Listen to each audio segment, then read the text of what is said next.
Բարև ձեզ հարգելի հայրենակիցներ, ես Մարաթ Հակոբյանն եմ Կիևից։ Այսօր Ուկրաինա-Ռուսաստանի լայնածավալ ներխուժման 1546-րդ օրն է։ Նախ ցանկանում եմ շնորհակալություն հայտնել ծննդյանս առիթով ձեր բոլոր շնորհավորանքների եւ սրտանց մաղթանքների համար։ Շատ զգացված եմ, դուք լավագույնն եք։ Հուսամ այս եթերով նույնպես կկարողանամ ձեզ լավ տրամադրություն պարգևել։ Լուրերը շատ են եւ բազմաբովանդակ։ Այն ժամանակ, երբ տագնապած մոսկվացիները հարձակումից հետո դիմումներ են գրում Պուտինին, խնդրելով դադարեցնել մարտական գործողությունները եւ բանակցություններ սկսել Ուկրաինայի հետ, Կրեմլում ավելի լավ բան չեն գտել, քան կրկին հարվածել Օդեսայում ուկրաինացիների տներին եւ Դնեպրում հրավառությունների պահեստին եւ բնակելի շենքերին։ Նորից 546 խոցման միջոցներով ռուսները փորձեցին ուժեղ երևալ, երևի հաշվարկն այն էր, որ տեսարժան կադրերով հանգստացնեն ռուսներին։ Ուկրաինական հոպը բավականին լավ աշխատեց, չնայած կան 16 խոցումներ, սակայն դատելով ռուսների անհանգստությունից ակնհայտ է, որ հին հնարքները այլևս չեն ազդում նրանց վրա։ Չափազանց հստակ էին Ռուսաստանի մայրաքաղաքին հասցված ուկրաինական դրոնների եւ հրթիռների ուղերձները։ Մոսկվային եւ արվարձաներին հասցված հարվածով Ուկրաինան ցույց տվեց, որ ընդունակ է ճեղքել ռուսական մայրաքաղաքի էշելոնացված պաշտպանությունը, քարտեզը ձեր էկրաններին է, եւ ռուսական քարոզչության հետ շքերթային հոխորտանքները, թե իբր մենք չկարողացանք հարվածել մայիսի 9-ին, այդ իսկ պատճառով չխփեցինք, նույնպես փուչիկի պես պայթեց, ինչպես ավանդաբար լինում է ռուսական ստերի հետ։ Ուկրաինան կարող է հարվածել Մոսկվային եւ դա վախեցնում է Պուտինին։ Հավանաբար ձեզանից շատերը մեր տելեգրամում տեսել են, թե ինչպես էր նրա բեղավոր քարտուղար Պեսկովը պարզաբանում, թե ինչու իբր Ռուսաստանը չի կարող օգտագործել իր հզոր հրթիռները, որոնք իբր ստեղծել է։ Ճակնդեղի պես կարմրած Պեսկովը ասում էր ռուսներին, թե իբր միջուկային զենքը պետության պահպանության համար է։ Դե չի ասի, չէ, որ ուղղակի չկան նոր հզոր հրթիռներ եւ ամենակարևորը համարձակությունը չի հերիքում Ուկրաինային հարվածել նույնիսկ հնացած սովետական հրթիռներով այն ժամանակ, երբ համոզվել են, որ Ուկրաինան պատասխանը տալու է,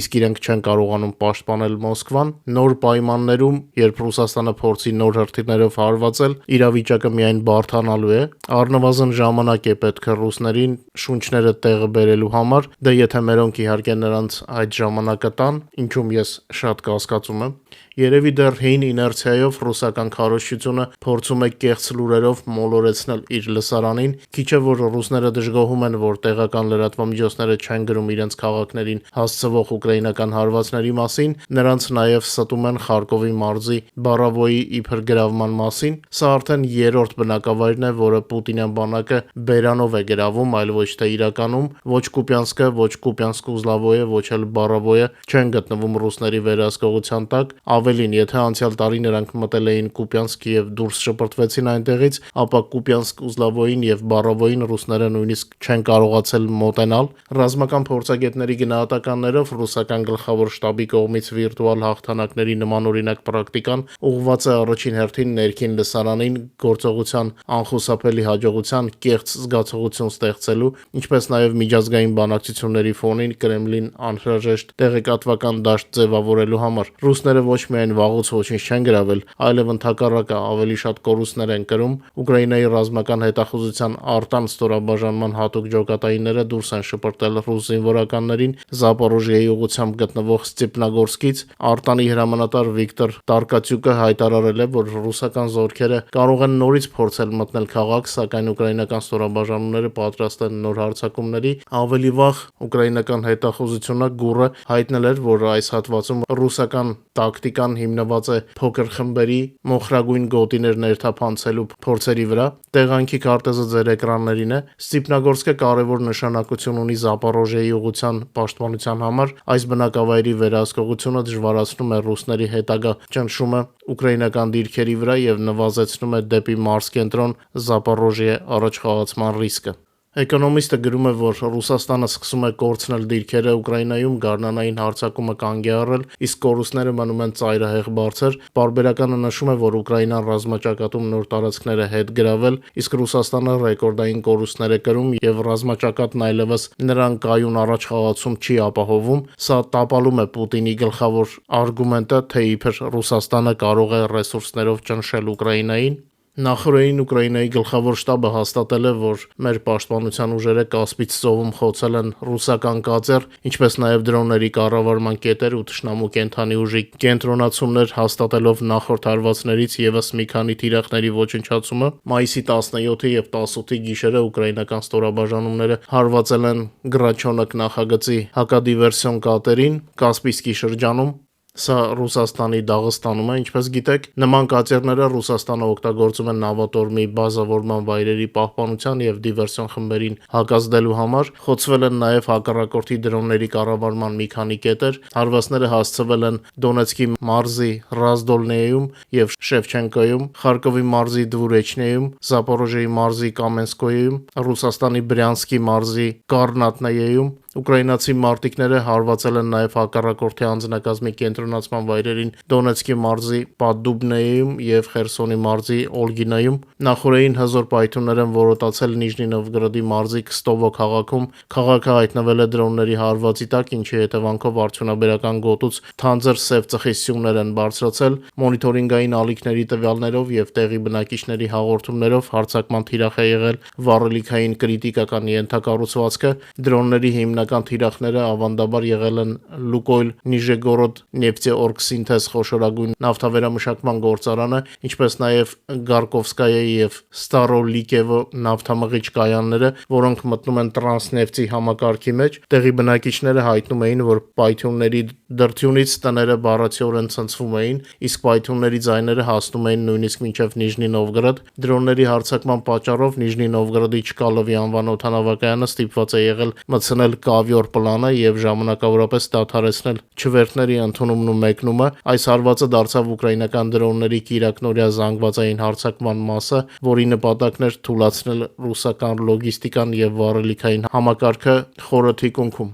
Հիմա մեկ վայրկյան խնդրում եմ դադար տալ, սեղմել լայք մեր եթերին եւ նորից շարունակենք։ Քանի դեռ Թրամփը շարունակում է իր ձախողված քաղաքականությունը աշխարհում, Եվրոպայում ավելի ու ավելի շատ են փնտրում նոր գործընկերներ, Գերմանիան դիտարկում է թուրքական հեռահար հրթիռների ձեռքբերման տարբերակը, Թրամփի կողմից Եվրոպայում ամերիկյան տամահավ հրթիռների տեղակայման պլանները հաստատելուց հրաժարվելու պատճառով, այս մասին հայտնում է գերմանական մամուլը։ Գերմանական տեղեկություններով Բերլինում քննարկում են թուրքական Yildirim Khan բալիստիկ հրթիռի հնարավոր գնումը, որի հայտարարված հեռավորությունը կազմում է մինչև 6000 կիլոմետր, ինչպես նաև Typhoon Block 4 հիպերձայնային հրթիռի ձեռքբերումը։ Հնարավոր պայմանագրի մասին կարող է հայտարարվել Անկարայում կայանալիք ՆԱՏՕ-ի հուլիսյան գագաթնաժողովում։ Ինչպես հայտնում է գերմանական մամուլը, նման քայլը շրջադարձային կետ կլինի Եվրոպայի համար, քանի որ նախկինում Գերմանիան հիմնականում հանդես էր գալիս որպես Թուրքիային զենք վաճառող, այլ ոչ թե գնորդ։ Ներկա պայմաններում եվրոպական պետությունները ձգտում են ուժեղացնել սեփական ռեսուրսները թշնամու ռազմական ենթակառուցվածքներին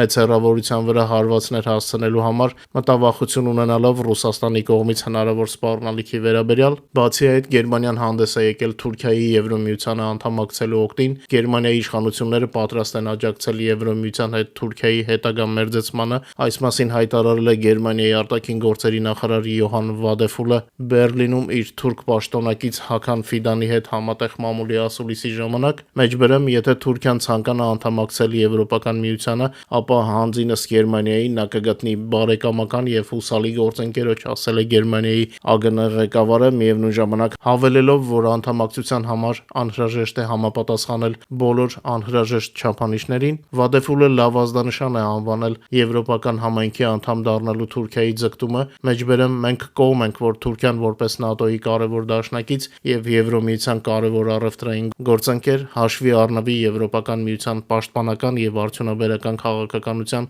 գործիքների ընդլայնման ժամանակ։ Միգուցե այս հայտարարությունը տարօրինակ թվա, բայց Եվրոպան Թուրքիային փորձում է պահել տեսադաշտում, հաշվի առնելով, որ Էրդողանը հավերժ չի, իսկ Եվրոմիությանը Թուրքիայի միանալը, եթե առաջին հայացքից տարօրինակ է թվում, ապա մի փոքր ուշադիր նայելով պարզ է դառնում, որ մեր հայ հայկական հոգսն էլ է թեթևանալու։ Եթե ինչ-որ մեկը մոռացել է, հիշեցնեմ, որ Եվրոպան ճանաչում է հայոց ցեղասպանությունը եւ Եվրոմիությանը անդամակցելու ու համապատասխանության չափանիշներից մեկը Թուրքիայի համար հենց այդ հարցն է։ Ձևականորեն, այսպես կոչված Կոպենհագենյան չափանիշների մեջ, սա Եվրոմիության անդամակցության պաշտոնական պահանջների ցանկն է, ցեղասպանության մասին կետը ներառված չէ, սակայն Եվրոխորհրդարանը պաշտոնապես ֆիքսել է իր դիրքորոշումը, ցեղասպանության ճանաչումը քաղաքական նախապայման է Եվրոմիությանը Թուրքիայի անդամակցության համար։ Այսինքն առանց այս քայլի Անկարային պարզապես չեն ընդունի Եվրոպական միություն, սա անհաղթահարելի քաղաքական պատնեշ է, որ այսօր գոյություն ունի,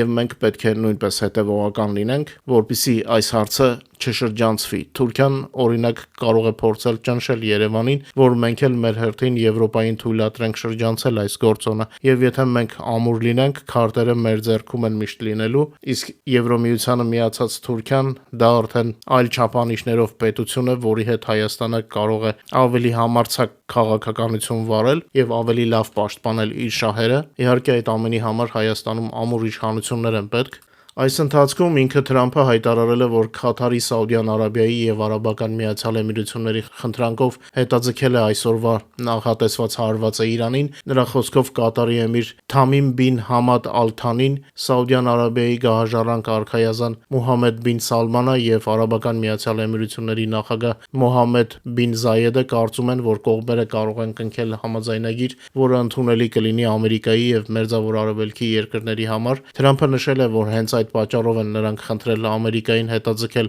ռազմական գործողությունը։ Թրամփը հավելել է, որ այդ համաձայնագիրը հնարավոր է նախատեսի Իրանի հրաժարում միջուկային զենքից։ Միևնույն ժամանակ Ամերիկայի նախագահը ընդգծել է, որ հրահանգ է տվել ամերիկյան զորքերին պատրաստ լինել Իրանի դեմ լայնամասշտաբ հարձակման, եթե ընդունելի համաձայնություն ձեռք չբերվի։ Հիշեցնենք, որ Ամերիկայի եւ Իրանի բանակցությունները երրորդ կողմերի միջնորդությամբ շարունակվում են արդեն 1 ամսից ավելի, սակայն կողմերին մինչ օրս չի հաջողվել պայմանավորվածության գալ ոչ պատերազմի դադարեցման եւ ոչ էլ նոր միջուկային գործարքի շուրջ։ Իսկ Ալ-Հաբադ հեռուստաալիքը հաղորդում է, որ Իրանը համաձայն է իր հարստացված ուրանը փոխանցել ռուսական կողմին, այն Ամերիկա տեղափոխելու փոխարեն։ Այս մասին իբր ասվում է Վաշինգտոնի հետ հակամարտության կարգավորման վերաբերյալ Թեհրանի վերանայված համաձայնագրի նախագծում, որից հատվածներ է մեջ բերել հեռուստաալիքը։ Լրատվականի հաղորդմամբ Իրանի կողմից լրամշակված նախագծում նշվում է Իսլամական Հանրապետության պատրաստակամությունը որոշակի պայմաններով հարստացված ուրանը Ամերիկայի փոխարեն փոխանցել Ռուսաստանին, թե կոնկրետ ինչ պայմանների մասին է խոսքը տեղեկություններ չեն հաղորդվում։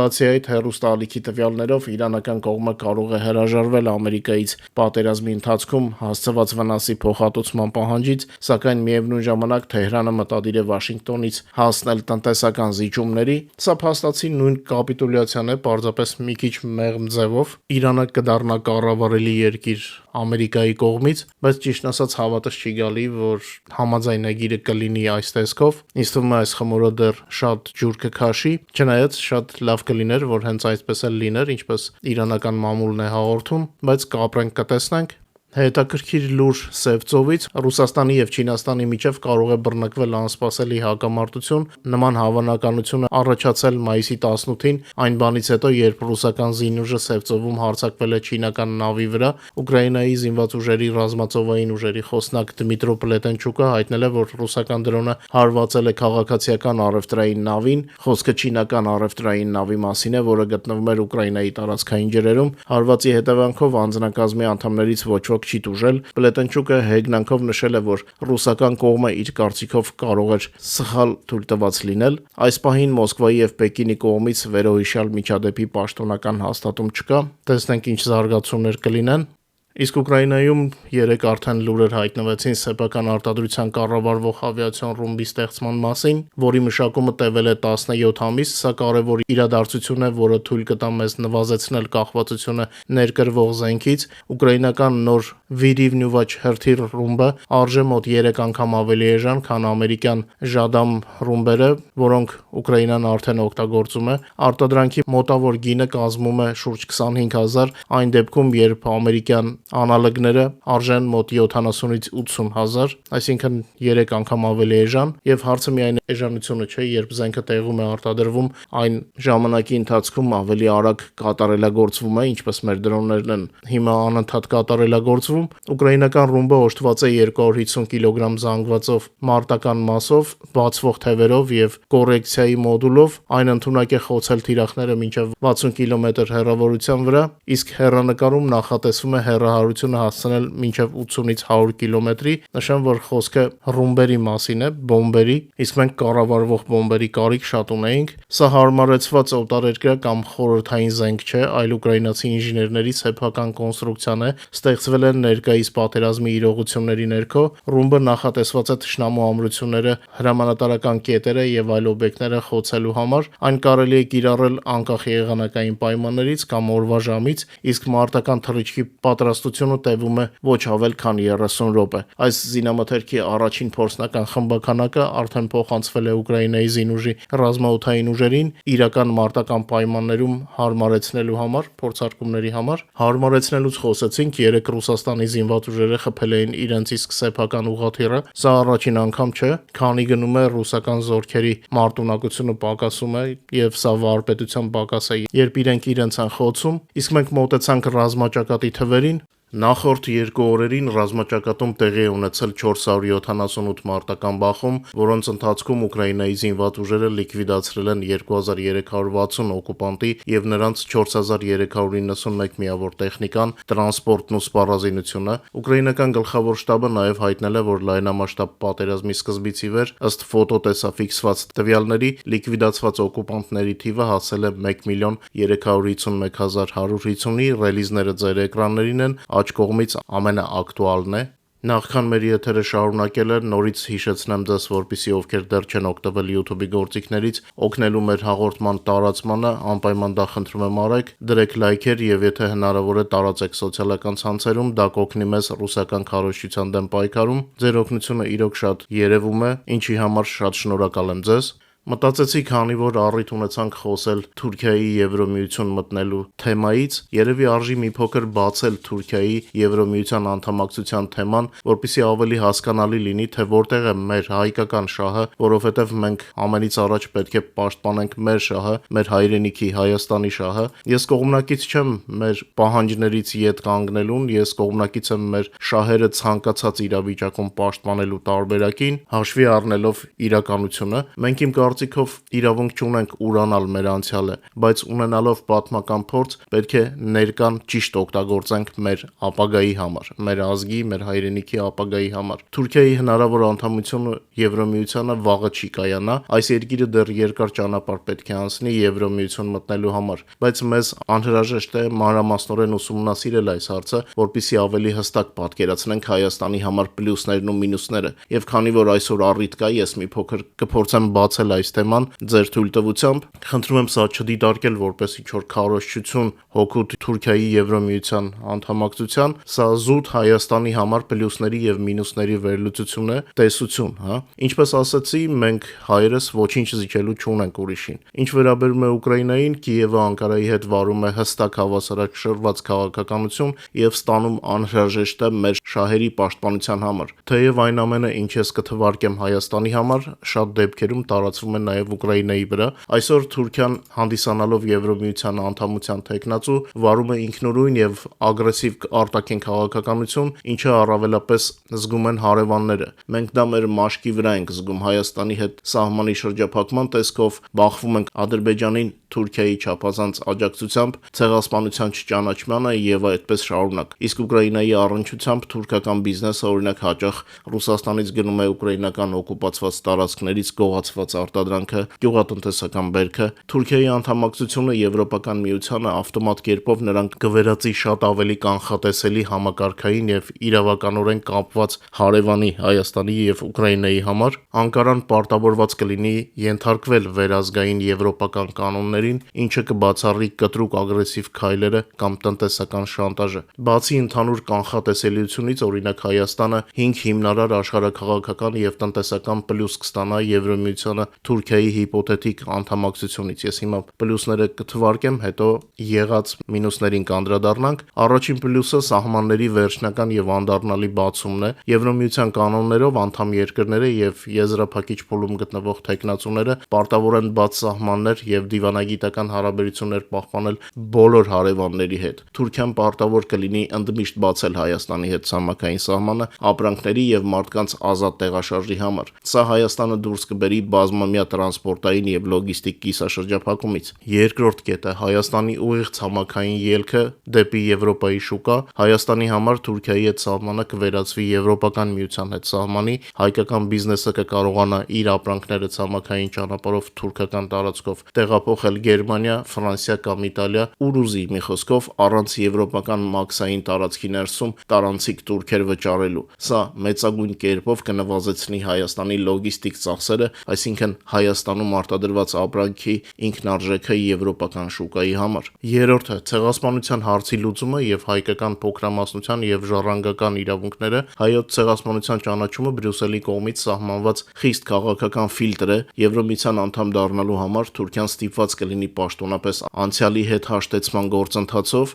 բացի այդ Թուրքիան պարտավոր կլինի ամբողջությամբ ներդնել ազգային եւ կրոնական փոքրամասնությունների իրավունքների պաշտպանության եվրոպական օրենսդրությունը ներառյալ ժառանգության ոլորտում։ Սա կերաշխավորի Թուրքիայի տարածքում գտնվող հսկայական հայկական մշակութային պատմական ժառանգության պահպանումը եւ տեղի հայ համայնքի անվտանգությունը, ոչ թե այսօրվա պես, որ մեր հայկական ժառանգությունը ում ասես վերագրում են իրենց ճաշակով, հա։ Չորրորդը դա անվտանգության եւ եվրոպական վահանի տարածումն է տարածաշրջանի վրա, քանի որ Թուրքիայի արտաքին եւ անվտանգության քաղաքականությունը Եվրոմիությանը միանալու դեպքում սինխրոնացվելու է Բրյուսելի հետ, Անկարան այլևս չի կարողանա ուղղակի ռազմական աջակցություն ցուցաբերել երրորդ երկրներին տարածքային հակամարտություններում, օրինակ Ադրբեջանին, առանց Եվրոմիության խիստ թույլատվության։ Հարավային Կովկասում թուրքական բանակի մասնակցությամբ նոր էսկալացիայի ռիսկը կհասցվի նվազագույնի, քանի որ Բրյուսելը թույլ չի տա ռազմական արկածախնդրություն իր անդամի կողմից։ Հինգերորդը դա ընդհանուր դատաիրավական չափանիշներն են,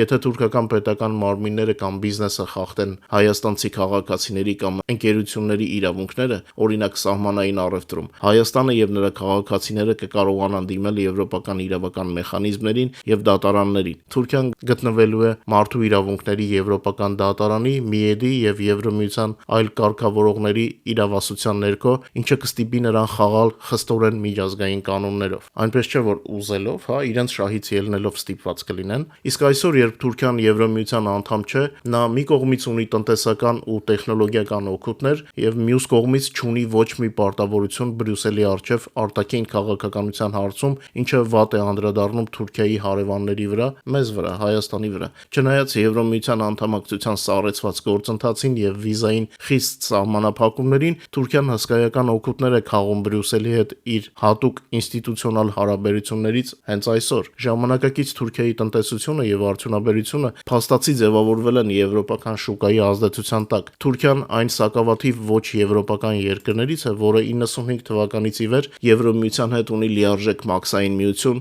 արդյունաբերական ապրանքների մասով։ Անմաքս առևտրի շնորհիվ թուրքական ապրանքները, օրինակ տեքստիլը, ավտոմեքենաները, կենցաղային տեխնիկան, պողպատը եւ այլն, Եվրոմիության շուկա մուտք են գործում զրոյական մաքսատուրքերով եւ առանց քանակական քվոտաների։ Միգրացիոն համաձայնագրի շրջանակներում Եվրոմիությունը պաշտոնապես միլիարդավոր եվրոներ է վճարում Անկարային այն բանի համար, որ Թուրքիան իր տարածքում պահում է միլիոնավոր սիրիացի փախստականների։ Թուրքիան ինտեգրված է եվրոպական արտադրական շղթաներում։ Եվրոմիության հետ տեխնիկական չափանիշների համապատասխանատվության շնորհիվ Թուրքիան պարտավոր էր ընդունել որակի եվրոպական ստանդարտները։ Եվրոպական խոշոր բիզնեսը Թուրքիան դիտարկում է որպես իր գլխավոր արտադրական հարթակը Եվրոմիության սահմաններից դուրս։ Ավտոմոբիլային հսկաները Renault, Fiat, Ford, Toyota-ն եւ կենցաղային տեխնիկա արտադրողները իրենց խոշորագույն գործարաններն են կառուցել Թուրքիայում պատրաստի արտադրանքը անխոչնդոտ Եվրոպա արտահանելու համար։ Եվրոպական միությունը բացարձակ առաջատարն է թուրքական տնտեսության մեջ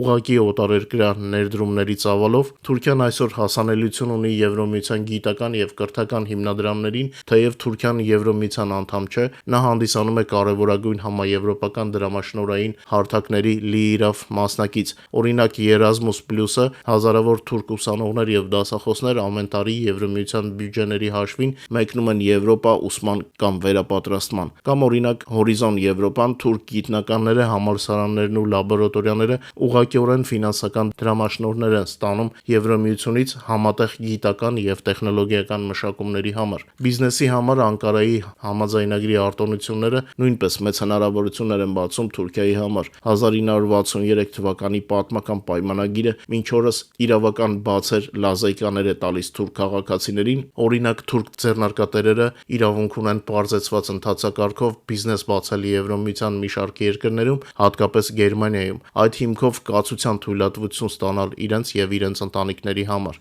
Եվ այս ամենը ունենալով հանդերձ Թուրքիան չունի ոչ մի սահմանափակում իր ագրեսիվ արտաքին քաղաքականության համար, եւ սա վտանգ է մեր համար, հատկապես Հայաստանի։ Այն, որ Եվրոմիությունը տասնամյակներ շարունակ Թուրքիան պահում է իր դռների մոտ, Հայաստանի համար ստեղծում է լրջագույն ռազմավարական ռիսկեր եւ կոնսերվացնում է վտանգավոր աշխարհաքաղաքական մարտահրավերները, չլինելով կապված Բրյուսելի արչեւ ստանձնած խիստ պարտավորություններով, Անկարան հարավային Կովկասում իրեն թույլ է տալիս առավելագույնս սանձարձակ պահվածք։ Հիմա ներկայացնեմ Հայաստանի համար հիմնական մինուսներն ու սպառնալիքները Թուրքիայի ներկայիս կախված կարգավիճակից, արտաքին քաղաքական ագրեսիվություն եւ անկանխատեսելիություն, սա առաջին կետն է, քանի որ Անկարան հասկանում է, որ Եվրոմիության անդամակցությունը իրեն տեսանելի ապագայում չի սպառնում, նա այլևս չի փորձում համապատասխանել խաղաղասիրության եվրոպական չափանիշներին, սա արձակում է Թուրքիայի ղեկավարության ձեռքերը, հատկապես Էրդողանի դեպքում, վարելու կոշտ նեոօսմանյան արտաքին քաղաքականություն։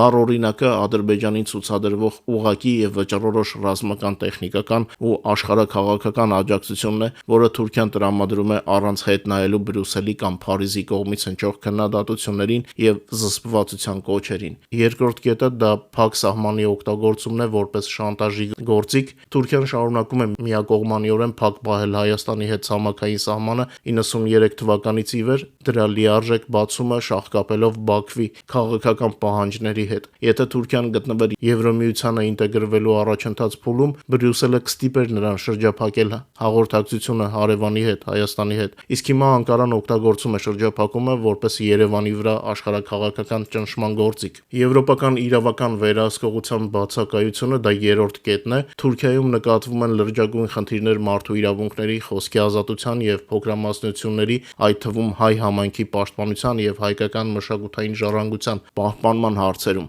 Քանի որ Եվրոմիության անդամակցության գործընթացը սառեցված է, Բրյուսելը կորցրել է Անկարայի ներքին քաղաքականության վրա ազդելու լծակները։ Եվրոպական դատարաններն ու հանձնաժողովները չեն կարողանում արդյունավետորեն պաշտպանել հայերի շահերն ու իրավունքները Թուրքիայի ներսում։ Չորրորդ կետը դա ռադիկալ ազգայնականության աճն է։ Եվրոպական ինտեգրման հարցում թուրքական հասարակության հուսախաբությունը հանգեցրեց արևմտյան արժեքներից կտրուկ նահանջի դեպի արմատական ազգայնականություն եւ իսլամիզմ։ Թուրքիայում ուլտրաազգայնական տրամադրությունների աճը, ներառյալ այնպիսի կազմակերպությունների գործունեությունը, ինչպիսին է Գորժ գայլերը, ուղղակիորեն հարվածում է Հայաստանի անվտանգությանը, քանի որ այս գաղափարախոսության հիմքում ընկած է կոշտ հակահայկական դիսկուրսը։ Հինգերորդ կետը դա հարավային Կովկասի սուբյեկտայնության կորուստն է Եվրոմիության աչքերում, քանի դեռ Թուրքիան Եվրոմիության մաս չէ, եվրոպական կառույցները Հայաստանին եւ ընդհանրապես Կովկասը ընկալում են որպես ծայրամասում գտնվող հեռավոր անկայուն մոխրագույն գոտի, որտեղ հիմնական խաղաքարտերը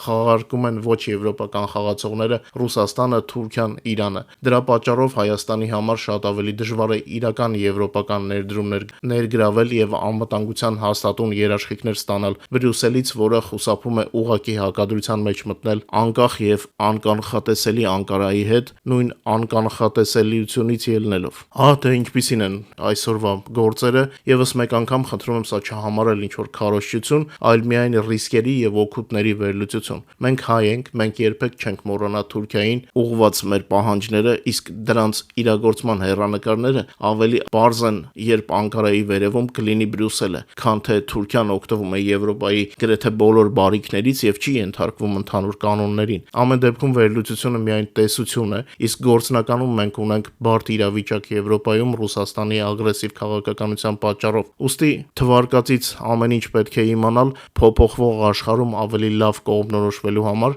ունենալով բարդ հարաբերություններ Թուրքիայի հետ, ունենալով ցեղասպանության ճանաչման եւ ժառանգության պաշտպանման խնդիր, իմ կարծիքով մենք պետք է առաջին հերթին ֆիքսենք մեզ լավը անելու վրա, ոչ թե ասենք սահմանափակենք մեզ միայն թշնամական վերաբերմունքով։ Թշնամին մեզ գերազանցում է քանակով, տեխնոլոգիապես, տնտեսությամբ եւ բանակով։ Եվ այս ամենը հաշվի առնելով մենք պետք է կենտրոնանանք մեր հարցերը լուծելու տարբերակների վրա, ինչպիսին էլ լինի թշնամու գերազանցությունը մեր հանդեպ։ Մենք հայ ենք, հին ժողովուրդ, որն ապրում է ժամանակի այլընկալմամբ։ Շատերն են եկել ու գնացել մեր տարածաշրջանով, եւ մեր պահպանման ձևը դա մեր աշխարհի ադապտացիան է ժամանակակից պայմաններին։ Եթե ճիշտ կողմնորոշվենք, կպահպանվենք եւ կպաշտպանենք մեր շահերը։ Իսկ մեր շահերը այսօր համընկնում են Բրյուսելի շահերի հետ, որը իր ազդեցությամբ Թուրքիայի վրա կարող է օգնել մեր հայրենիքի բարգավաճմանը։ Ես ինչու ուզեցա մի փոքր բացել մարտահրավերներն ու հնարավորությունները Թուրքիայի Եվրոմիության հետ հարաբերությունների առումով,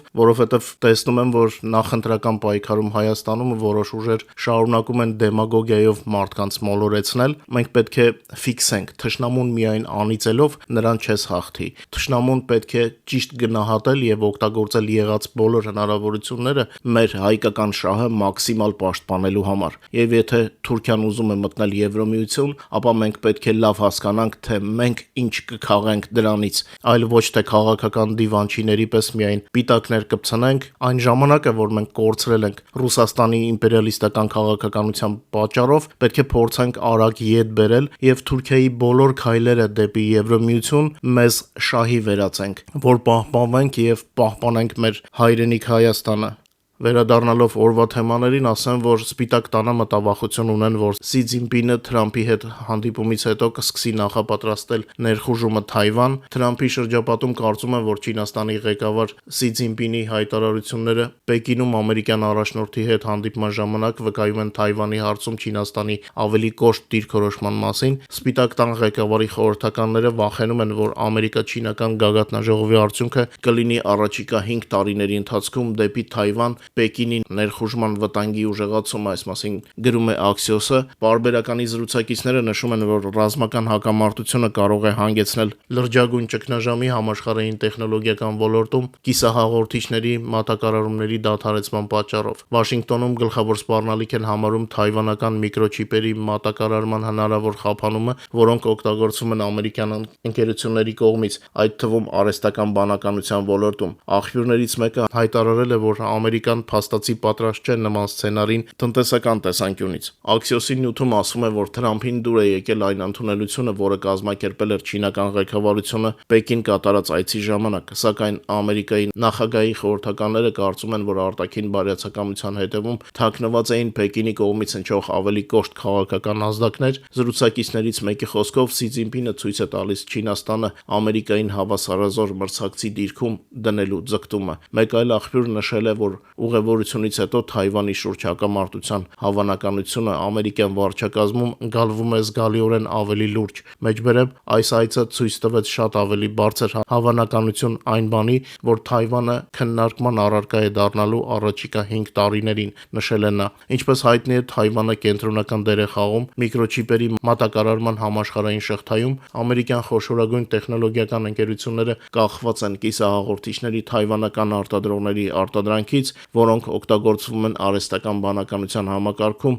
տվյալների կենտրոններում, դատա ցենտրներում, սմարթֆոններում եւ ռազմական էլեկտրոնիկայի մեջ։ Պուտինի Չինաստան կատարելիք այցի ֆոնին ռուսական բանակը պլանավորում է այսպես կոչված փորձարկել Բելարուսում տեղակայված միջուկային զենքի համատեղ նախապատրաստման եւ կիրառման հարցերը։ Սա չինացիների արչեւ սովորական ձևեր թափելու, նաեւ ձեռքի հետ սպառնալու փորձ է։ Միևնույն ժամանակ մայիսի 19-ի առավոտյան օկուպանտները բալիստիկ հրթիռով հարվածել են Չեռնիգովի մարզի Պրիլուկի քաղաքի կենտրոնին։ Հարվածի հետևանքով զոհվել է 2 մարդ, վիրավորվել 17-ը, նրանց թվում 14-ամյա երեխա։ Սա Ռուսաստանի հերթական ահաբեկչական հարվածն է։ Երևի նրանք այդպես էլ չեն կարողանում գտնել որևէ հստակ ռազմավարություն, բացի վախեցնելու փորձերից։ Թշնամու գիշերային գնդակոծության հետևանքով տարբեր աստիճանի վնասներ կան Խարկովում, Կրիվոյ Ռոգում եւ Օդեսայի մարզի Իզմայիլի շրջանում։ Վերականգնողական աշխատանքները արդեն սկսված են։ Ի տարբերություն Ռուսաստանի, ուկրաինական դրոններն ու հրթիռները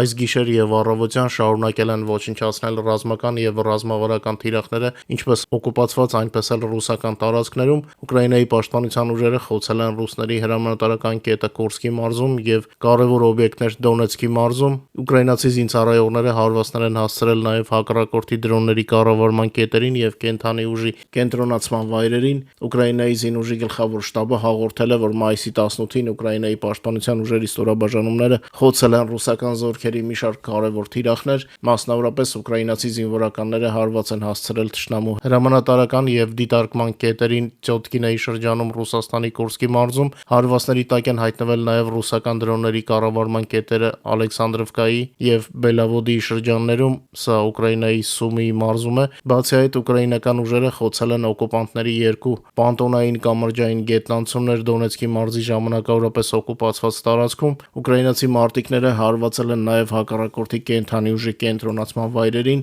Դնեպրոպետրովսկի մարզի Սեչնևեի եւ Դոնեցկի մարզի Ռադինսկայի շրջաններում։ Մայիսի 19-ի գիշերը եւ առավոտյան Ուկրաինայի զինուժը պաշտոնապես հաստատել է Ռուսաստանի խորը թիկունքում գտնվող նավթային ենթակառուցվածքի երկու խոշոր օբյեկտների վրա դրոններով իրականացված մասշտաբային եւ արդյունավետ հարվածները։ Թիրախ է դարձել Յարոսլավլի մարզի Յարոսլավլ 3 նավթամղիչ կայանը։ Ուկրաինական դրոնները հաջողությամբ հարձակվել են Սիմիբրատովը բնակավայրի շրջանում գտնվող կայանի վրա։ Մարզի նահանգապետը հաստատել է արդյունաբերական օբյեկտի խոցումը, տեղում հզոր հրդեհ է բռնկվել։ Դրոնների հարձակման պատճառով ժամանակավորապես փակվել է դեպի Մոսկվա տանող ֆեդերալ մայրուղին։ Ուկրաինայի գլխավոր շտաբը հաստատել է, որ գիշերային հարվածները դարձել են Ռուսաստանի խոշորագույն նավթավերամշակման գործարաններից մեկի, որի հզորությունը տարեկան 17 միլիոն տոննա նավթ է, երեկվա հարձակման ուղղակի շարունակությունը։ Ձեռնարկության տարածքում արձանագրվել են հրդեհի նոր օջախներ։ Մոնիտորինգային ալիքների հայտարարությունների համաձայն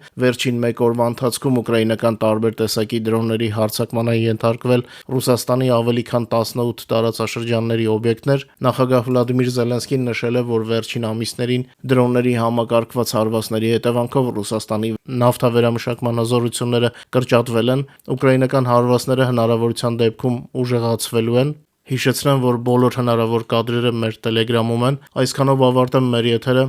Շնորհակալ եմ, որ մեզ հետ եք, խնդրում եմ չմոռանալ լայքել եւ տարածել մեր հաղորդումը եւ մինչ նոր հանդիպում այս ալիքում ամենայն հավանականությամբ 5 շաբթի, եթե ստացվեց վաղը անալիտիկա ալիքում կհրապարակեմ հարցազրույցը իսրայելցի ռազմական փորձագետի հետ մեր սովորական ժամին։ Բարով մնաք եւ ամենակարևորը անփորձանք։